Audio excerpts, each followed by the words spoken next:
Welcome to Empowering Time Markers, the podcast where we share inspiring stories, empower listeners with business tips, and create connections. I'm your host, Tia Bottom, and I'm thrilled to have you join us on this journey of growth and empowerment. Join us as we uncover the extraordinary story of an autism ambassador who defied the odds and turned their experiences of bullying into a platform for change. From meeting celebrities to making a lasting impact on the autism community, his journey will challenge your assumptions and leave you with a renewed sense of hope. His story will leave you inspired and motivated to create change in your own life. Our guest today is an executive director, a TEDx speaker, an ambassador for 2 foundations, and has a podcast called Autism Rocks and Rolls. He studies broadcasting in college, and one day in high school media club, he wanted to be on a podcast. Then he found out that people wanted to hear him, and the show took off, which led him to creating his own professional podcast. He ended up meeting celebrities. Please welcome Sam Mitchell. Thanks for letting me come on. I appreciate it. So tell me your story. We wanted the story of getting bullied. Here you go. Once upon a time, we had a school assembly. I don't remember what for, but before the assembly, the rule was you're not allowed to move and go sit with your buddies. You sit where you are, sit there in the story. Okay, no problem with that. I get it why we need to do it because kids are kids and I'm a rule follower. Whatever.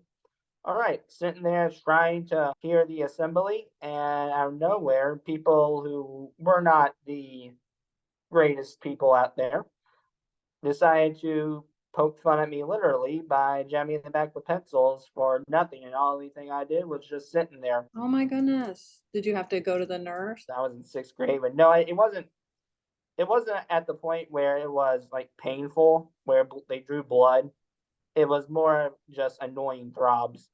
Oh, Basically, like getting jabbed basically getting your shot taken yeah. more than you should. So what did you do when that happened? Turned around and I can't remember what I did. Turned around. I think I told him to knock it off a couple times, but then I just kept taking it because I didn't want to break the rules. And I think first I had to leave early for an appointment, so I got an excuse to get out of there. But I think my mother was there for some reason, who was an 8th grade teacher. I don't know why she was at a 6th grade thing. Don't ask why. I can't remember. But I think she handled the situation. So we'll just call that situation handled. I'm glad that she was there. Middle school is the worst. I had a guy that would stab me with pencils in the behind, but not like a bunch of kids all at once. So what did you feel during that? How did you feel about going back to school? It was something I was used to. So at that point, it was like, whatever. And I just, particularly the next day, I remember staying away from them.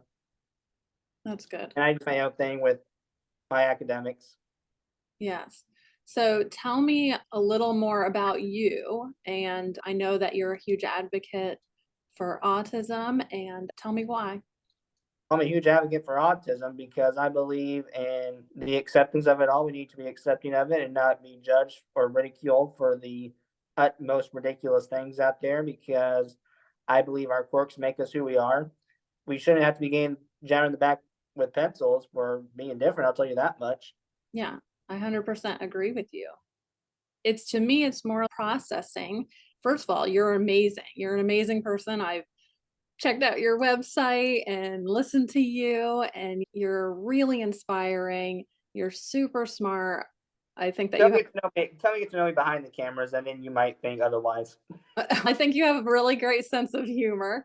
We met briefly. What was it called?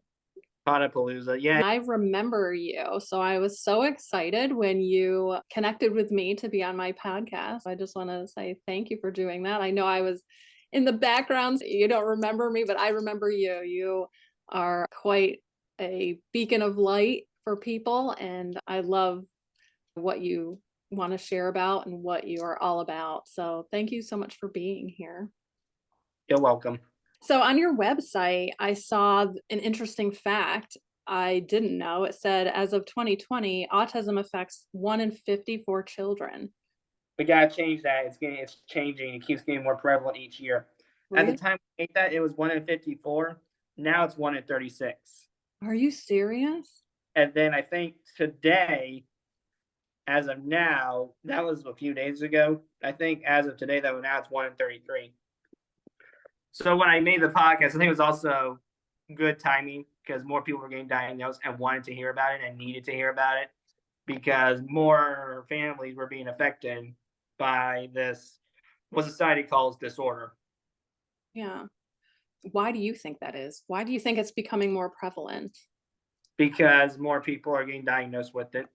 I think that people are starting to finally see that, oh, they're doing something great and they are actually changing the world. Let's look at the evidence. Albert Einstein, he's been told before he was on the spectrum. Bill Gates, people have said he's on the spectrum. Special Olympic athletes, look what they're doing today. Yeah. Yeah. I think that people that don't think averagely are geniuses, and you're clearly one of them, and you fall in line with them. So tell me about your mission.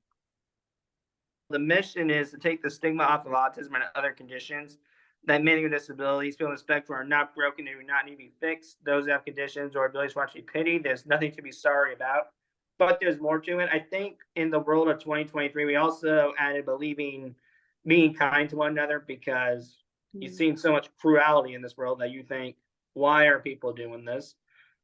Yeah. And it's unbelievable. Sometimes I think the world shrinks and it grows. Don't get me wrong, I see times where the world grows and shrinks, but it still shrinks here and there, and we gotta stop that. And then I also believe in success. I call it success for all and how we get there.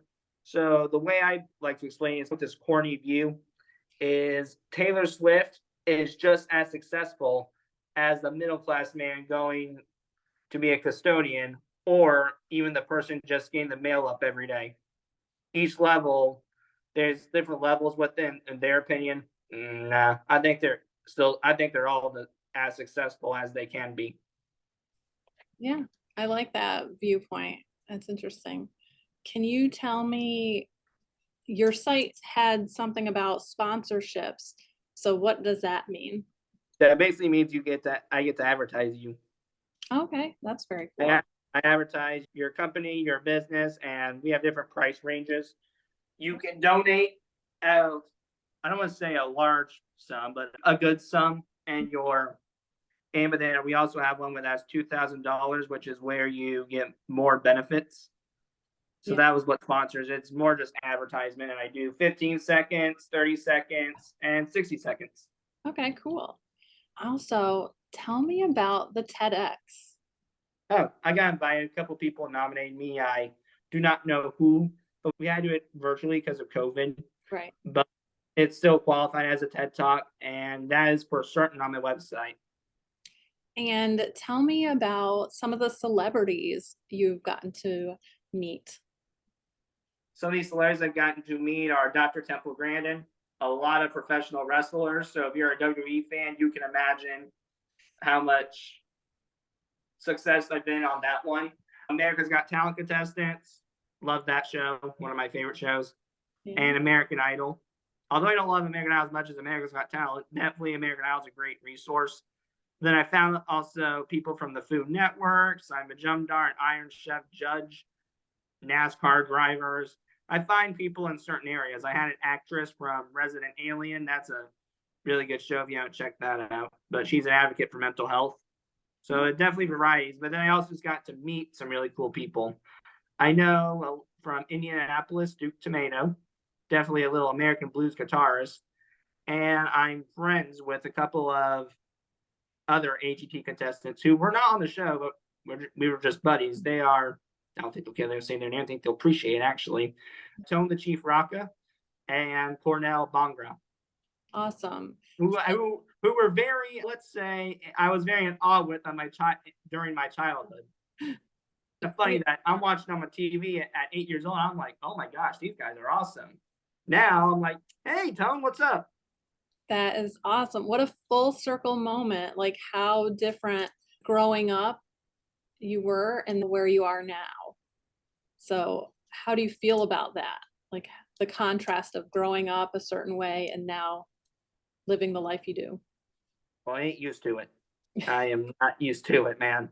It's very unusual and weird in so many explanatory ways because I think this is not a motivational speech. This is just the truth of life. Once you get used to something for so long, you get used to it. And sometimes that's what you're used to. And you're used to hearing your crap, your garbage.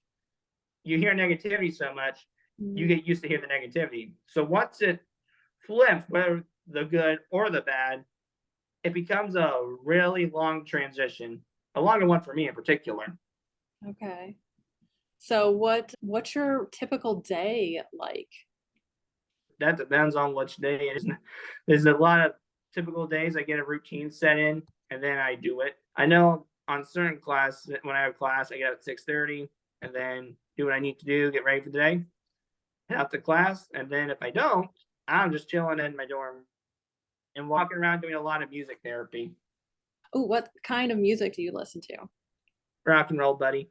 AC/DC, Nickelback, Disturbed, Papa Roach, I love that. 3 Day Grace. I'm a big fan of them. ZZ Top and Leonard Skinner. I love that. That's super cool. So when do you do your podcast? When I need to. I do something with it every day, to say the least. It may not be record or edit, but it might be posting a source. It might be posting on a Facebook page called Autism CM Stories. It might be sharing something, but I do something with it every day. Oh, that's or even advertising to get more downloads. okay. And what services do you provide? So through the services, we have the nonprofit, so the Board of Eight, but the main services I offer is we host events to spread autism acceptance. We've done a gala each year in April. We also did a summer fest with 2 local bands in Bloomington playing, the All Access Band and the Duke Tomato, who's not local, but can't hurt and definitely a person to check out. Mm-hmm. The gala, we've had Temple Grandin speak and Rich Beto speak, who is a drummer for Finger 11. And you might, if you heard the song Paralyzer, which I don't think a lot of people know the title, but if you hear the song, you'll know what it is. Let's put it that way. Yeah. I had the drummer for him on my show, and he came down from Michigan to be my keynote speaker. That's great. So tell me more about the foundations. The foundations. What do you mean by the foundations, darling? So you have 2 that you're an ambassador for, and did you? Oh, okay. I don't. I had a brain fart. My bad. So the Doug Flutie Jr. Foundation, I'm an ambassador for them, and they're a big one because they've done a lot for us. They like to help people who are on the spectrum fulfill what they want to do. So if someone wants to be a speaker for autism, okay, let's help them out. You got to get invited. So you can't just go, hey, I want to be a speaker, but you got to do something to get there. Whether that be have a podcast with 6.5 million views, go to America's Got Talent, be a longtime, real good pastry chef. So you got to get invited for that one, but they'll help you out with funding, granting. And then the other one, I was just so inspired that I wanted to help out more. It's Make a Film Foundation, which is basically Make-A-Wish, but with movies, but it's not movies that are low tech. They're high quality with Johnny Depp and J.K. Simmons. Wow. That's amazing. Now, are you starting a nonprofit or do you have one? I have that. I've been having that since 2020. Okay. What's the name of that and how? It's Autism Rocks and Rolls Corporation. The only thing different with the podcast and the nonprofit, as far as the titles go, is the one that has corporation is doing different work. The other is just a podcast and is doing different work. But they do a lot of intertwining. I will mention that. I bet. Yeah, that makes sense. Do you accept donations or anything like that for the foundation? I was looking for ways to collaborate too. Okay. I like collaborating with work. One time I collaborated with someone through a panel called Reimagining Success. We couldn't really have her on the episode because while our missions were aligning, it wasn't going to be really a good episode, sadly. And it wasn't against her. It was what she did was great. It was just we believed in the same view, but what we were doing was a little on the ends, but we had the same views. So what we decided to do was, since we both had that belief, let's do a panel with people who have reimagined success. So what does the nonprofit, what does it aim to do, or what's the mission for that? The aim is spread acceptance through events, through speaking engagements. I've spoken in Oklahoma, Orlando 3 times, Canada, Stewart, Florida, and Washington, D.C., and collaborative work such as the panel. Okay. Are you in a band? No, I'm not in a band, buddy. Okay. No, but I did get to, we had a winter concert at a local bar for just the festival itself, which was another event I did. I did a Jeep ride too once, forgot to mention that.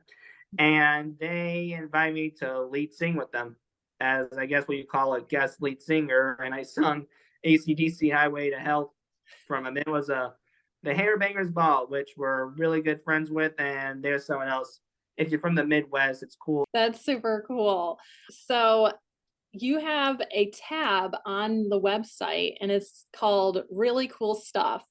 Can you tell me a little bit about what's under that? Really cool stuff, or I think it's links now on that website, I think, is just people who we worked with or people we think are doing some really cool stuff. We've had John's Cron's Crazy Socks. He's an entrepreneur with Down syndrome who likes to make socks, and we think, dang, that's pretty cool. We're putting it on there. The Make a Film Foundation, that's on there. Certain autism resources, and I can't go into much details with this, but my partner is trying to work on an Autism Rocks and Rolls resource database. So tell me, what would be your top 3 tips for an entrepreneur?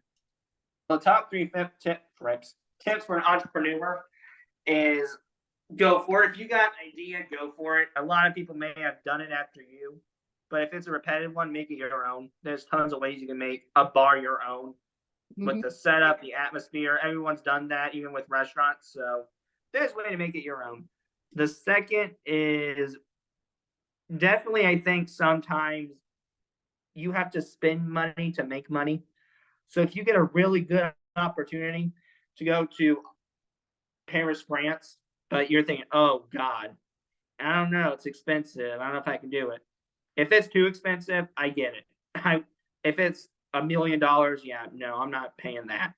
But if it's maybe 2,000 or 1,000, maybe consider doing it because you might make the money later on. I know you're taking a risk, but sometimes it's high risk, high reward, which I guess you can add for a third tip right there. High risk, high reward. Yeah. Going out the top rope, you miss some and you land some. But how do you know if you don't hit it? Yeah. Or if you don't do it? I love those.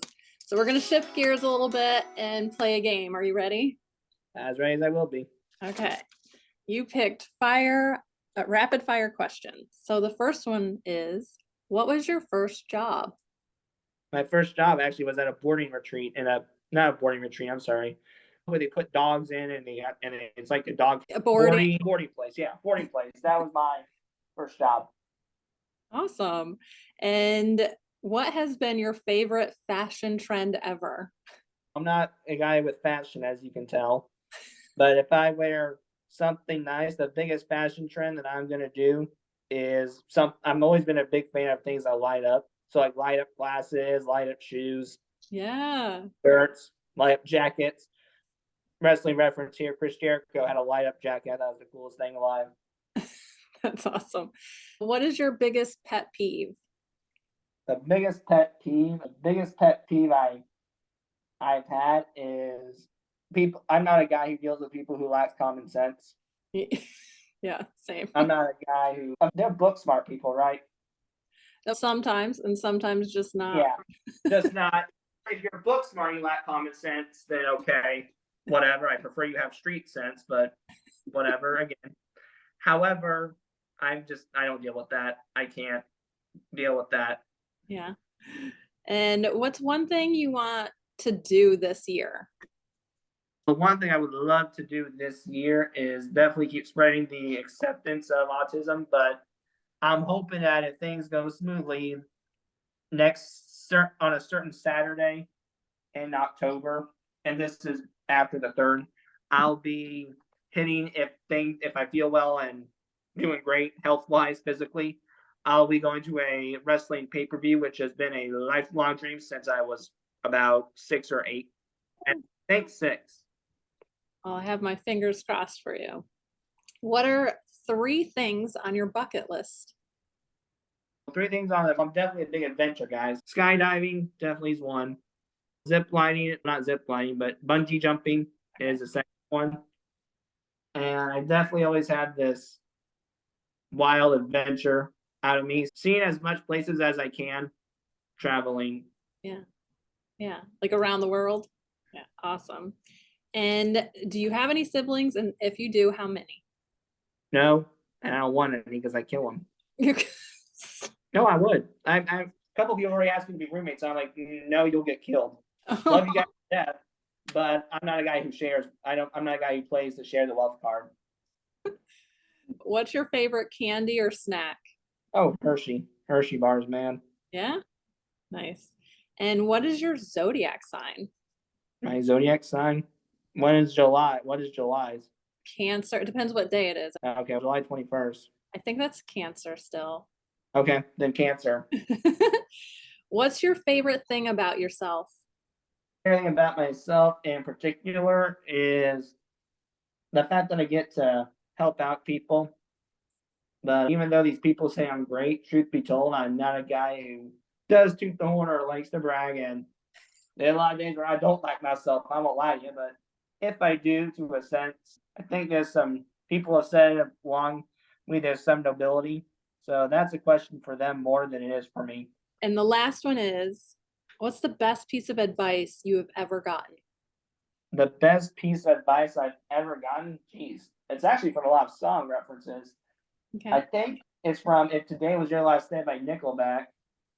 And I think, Justin, let's just say, I can't remember which line, but there is a line I can't remember. But for the time's sake being, we're just going to say that song total.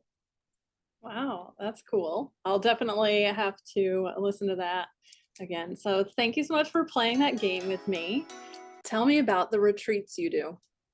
Okay. These retreats that you want something coming up, here you go. In November, as of this year, yes, I'm going to schools to speak to children at Pompano Beach, Florida. I think there's 4 schools in particular because it's charter schools.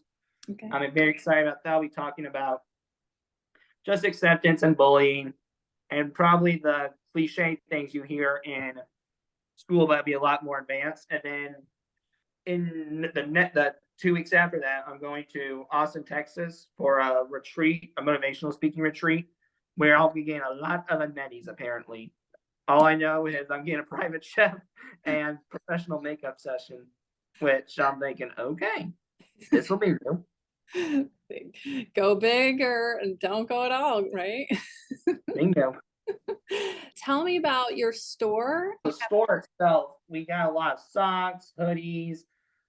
Our main seller of those, the shirts. I'm wearing one of our, I guess what you could call permanent selling shirts, which is right here. I love it. You want to see? We have another one that's more of a music theme. But I think here in a couple of days, we just got to get them. We have a limited edition coming out. If you want more information with that, drop me at info@autismrocksandrolls and I'll show you design. And if you're interested, you can get one. We do ask though for a $20 donation. Okay, that's awesome. Minimum. Awesome. And tell me about your podcast. This will be fun. Tell me about the podcast itself isn't just me interviewing celebrities. There's some deep stuff. I've talked about certain behaviors that are on the spectrum. I've talked about the social anxiety, why I am terrible at certain conversations sometimes, and non-speaking communication. I'm not good at that. I have what I call foot and mouth syndrome, where I can be very little blunt and basically tell you to shut the F up without any concern, with no sympathy, which is something else. I'm not a guy who does empathy. I make it up with compassion. That may be more of a personality trait than an autism thing, but I've heard it's in the autism world too. And I do have a lot of sensory processing disorders. So if this shirt got wet, we would not be a happy camper. Okay. But there's more to it. I do interviews. So I've interviewed some of the celebrities. I've interviewed Dr. Temple Grandin. I've interviewed the America's Got Talent contestants. I've interviewed other people who have nothing to do with autism because, in my view, their story is so cool that I don't really care. I've interviewed an ex-convict before, which I thought was pretty cool. I've even interviewed someone from Hell's Kitchen and Cutthroat Kitchen. So if you're a Food Network guy or a foodie, you probably know the show. Yep. And then I'll do sometimes comparing something else to autism or certain hobbies of mine. So I compared pinball to autism. That's one of my hobbies. Red Dead Redemption to autism. That's a video game I actually enjoyed playing. Okay. But I did a WWE or professional wrestling 4-part special because I love wrestling so much. And I saw, this might be something I can do with my episodes. Tried it. Worked out so well that I thought we better just divide it up. Wow, that's awesome. You do a lot. And I am so grateful that you took the time to come on my show and spread your mission and what you do. And you're just amazing. So just thank you so much for being here with me today. Not a problem, buddy. It was fun. Didn't mind doing it. Thank you. I have 2 final questions for you. Are you ready? Okay. Tell me what legacy means to you and what role does it play in your life? What does Legacy? I saw a really cool quote the other day from Legacy. It was one of my latest guests said it. I think it was heroes. What was it? No, that wasn't right. Heroes get something, but legends get talked about. It was really cool. So legacy to me means what you have done after you're gone. So if you left an impact, you know if people are talking to you or about you for more than the common days. Look at Elvis Presley. People still talk about him, even though he died in 77. Yeah. Yep. And not just his family and friends that are talking about him, it's everybody. Yeah, he impacted a lot of people. So legacy to me means people that are talking about you after maybe a year. Okay. All right. Or And briefly mentioning your name, to say the least. okay. Thank you. And the final one is, how are you marking this time in your life? The way I'm marking this time in my life currently is I just try to, even though I'm not the happiest camper a lot some days, I take grateful for what I do have. Yeah, it's frustrating that maybe something's going on right now and there's nothing, it's just an example. Or maybe it sucks to have social anxiety, but you know what? I have a studio. I have loving family members that some don't have. Yeah, that's true. I would never have known unless you told me that you had social anxiety. Oh, it's definitely a factor. You should see the days where it shows. It ain't a pretty sight. Aw. Thank you again for being here. And you're just a gem. And I'm so glad that you are putting yourself out there and changing the world. You really are. What I want to do, man. I want to do that since I was 6 too, but never sadly had the opportunity to until this came. Which sometimes I'm so thankful for because I think the movement's bigger than myself, which I didn't expect it. Because you got me and you got the movement. This is what I was expecting. Here's the kicker. Here's me. Here's the movement. If you gain 16.5 people to listen to you, if that don't say something, I don't know what does. Yeah. You're part of the movement. You're making it go. Oh, I'm definitely part of it. Heck, some have said I'm leading it, which I hate. Here's the thing. Maybe this may be bad, but I guess it's more of who I am because I don't like tooting my horn a lot. People have always joked around, and this morning how we can follow up with our connection. People say, I'm the product. Oh, I do not like it because I don't want to be the product. Yeah. I want this right here, this movement to be the product, not me. No, yeah. I don't want to be the product. I don't want to be the seller. I don't want to share anything. I'm not trying to give you anything. I guess the best thing I can give you is wisdom, but I'm not a guy who charges something, or I'm not a guy who that'll be $100 for a Sam Mitchell. Yeah, I'm not doing that. This though, that'd be $100 shirt to buy it. That's a product. Yeah. Oh, I totally understand that and get that. And you're an inspiration, really. on many levels, just mainly a human level. A lot of people said I'm relatable, which I didn't know I was until I guess I did, but I didn't think I was myself. I still don't think I am some days, but I guess I am. Yeah, I think you are. I relate to you. I think, especially in your humor, I think you're hilarious. So thank you. So, is there anything else you want to mention? This isn't really another motivational speech. This is more of, I think, the truth, the facts of life. If the world could be nice and not be stupid, don't you think we get along so much better? I would agree with that. Have a nice day, dear. In case you missed it, the website, podcast, and events is in autismrocksandrolls.com. Also, the 2 quotes that were mentioned, 1, Nickelback, each day is a gift and not a given right. And number 2, in the legacy section, heroes are remembered, but legends never die. The 3 key points to this episode were 1, taking stigma off of autism. 2, you can go through dark times and still accomplish dreams. And 3, be kind to one another. I have a question that you can answer in the comments below. Have you or someone you've known experienced bullying related to autism? How did it impact you or them? As we come to the end of this episode, Sam's story serves as a powerful reminder of the importance of advocating for autism and supporting those who are on the spectrum. His journey from being bullied to becoming a podcast host who meets celebrities and changes lives is a testament to the resilience and potential that lies within each individual. Autism affects millions of lives worldwide, and it is through understanding, acceptance, and support that we can create a more inclusive and compassionate society. By sharing Sam's story and raising awareness, we have the opportunity to make a difference in the lives of those with autism and their families. If you've been inspired by Sam's journey and want to take action, consider getting involved with your local autism organizations or donating to the foundations that you heard today. One was Doug Flutie Jr. Foundation. Number 2 was Make a Film Foundation. And number 3 was Autism Rocks and Rolls Corporation. Every contribution, big or small, can make a significant impact in creating a world where everyone is valued and embraced for who they are. Together, we can be the change that empowers individuals with autism, breaks down barriers, and fosters a more inclusive society. Let's stand united in advocating for autism and creating a brighter future for all. Thank you for joining us on this transformative journey, and remember, your voice and actions matter. And that's a wrap for today's episode of Empowering Time Markers. We hope you found inspiration, gained valuable insights, and connected with our incredible guests. If you enjoyed this episode, be sure to subscribe to our podcast and leave us a review. Your feedback means the world to us and helps us continue to bring you empowering content. And remember, the journey doesn't end here.